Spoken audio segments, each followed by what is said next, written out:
Hi, I'm Kiana Benton, and this is my final video for health education, and I'll be talking about health educators' responsibilities and potential careers.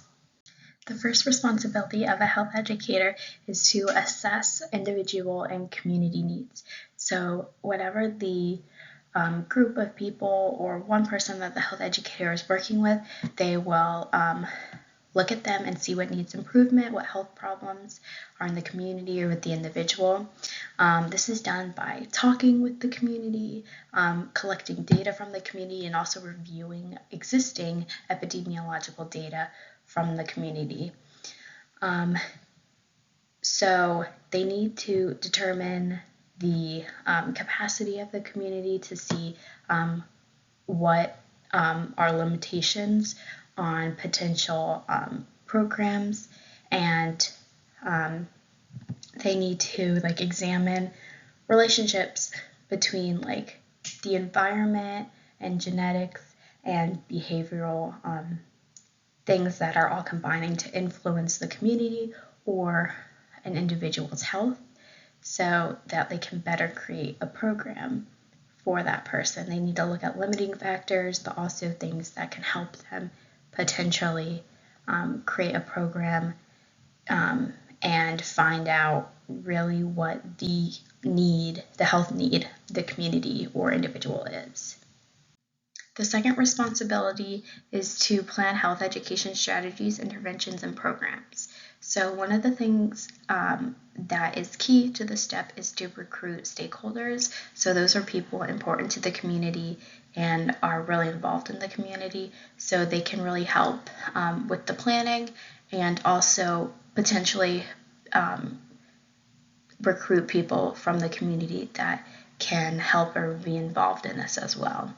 The second thing is to set goals and objectives. These are really important so they can kind of guide your interventions in the way that you want it to go, because you're going to develop and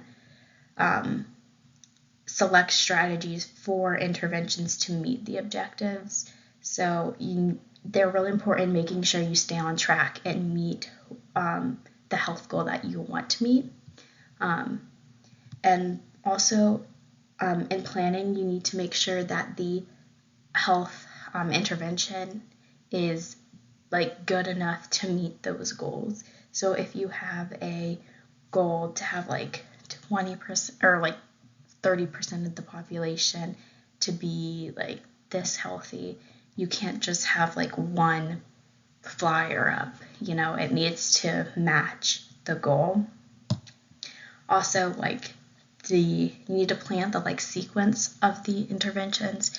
So this means you need to make things that kind of make sense. You can't have one step of your intervention just kind of out there and not in the same realm as the other steps in the intervention. It needs to all make sense and kind of come together. Another part of this responsibility is to address things that might hurt the implementation of the strategy. It's really important to think ahead and to think about what things will work and what won't work in the community, and things that might potentially hurt the intervention and the goals that you're trying to set. The third responsibility is to implement health education strategies, interventions, and programs. So this is putting into action the plan that you made. So it's important to figure out the best ways for the interventions to be implemented, like what times, locations, and how to get people to participate. So it's really important to use lots of different strategies to impact a lot of different people in the community. Once the plan is in motion, it's important to monitor the program and revise it as needed. Also, it's important to train different staff on how to keep the program running and really make sure that the program succeeds. The fourth responsibility is to conduct evaluations and research related to the health education. So after your program has been implemented, you need to see if the objectives set have been met by the interventions. So you need to figure out how to collect data, figure out questions asked, or just how you're going to collect it, what types of ways. You need to collect the data on the program, and then you need to analyze it and be able to see what needs improvement for the future. It's really important to look at the data to see how to better enact a program for future communities. The fifth responsibility is to administer health education strategies and interventions and programs. So this is like the administration and management side of being a health educator.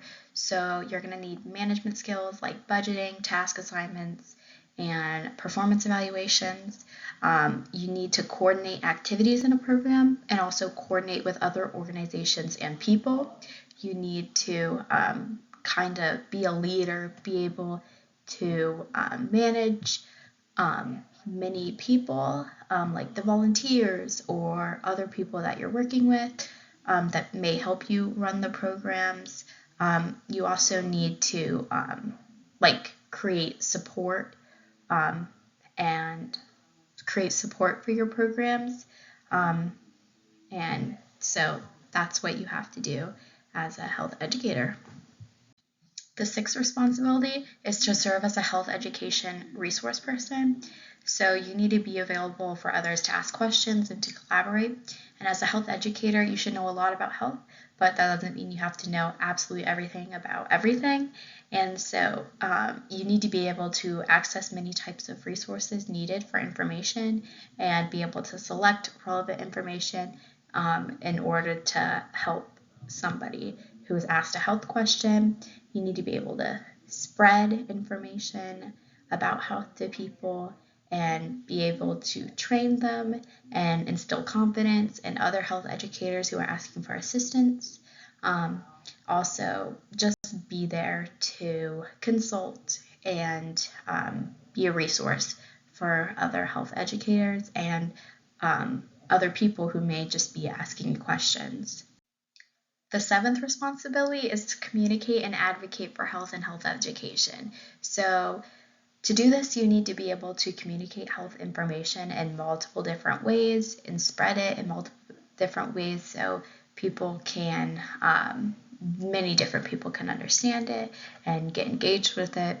It's also important to initiate and support legislation and policies in support of health.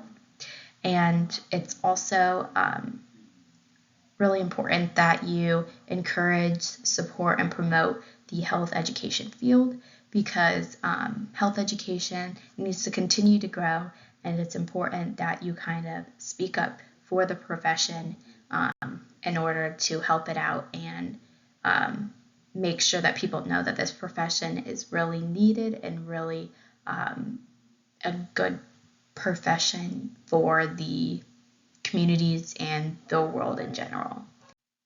As a health educator, there are many different career paths you could go down. So there are many different settings that you could be a health educator in. The first one I want to talk about is the community setting. So you're working at a community health center or a health department where you're working with different communities in order to utilize all the responsibilities that I just talked about. The next one is a school health educator. You could advocate for health for students in a school. And still, all of these different career paths, you're using the responsibilities of a health educator. You may be using them in different ways because you're interacting with different people, but you're using the responsibilities all the same. The next would be in a workplace. So lots of offices are wanting to increase the health of their employees, and so they would hire on a health educator to help do that. And another is medical offices, maybe hospitals. So you can help a patient understand kind of what to do after a surgery, or after something happens, you can help to educate them about what needs to be done in order for them to have the best health that they can have. There are also health educators who specialize in different areas, like maybe like tobacco awareness, women and infant mortality, diabetes, like lactation consultants are health educators. There are so many different things that influence health, and so many things that a health educator can really focus on and kind of become specialized in that. There are so many things you can do in health education. Like if you like to write, you could become like a health writer. There are so many ways that you can use health education and work in the health education field. So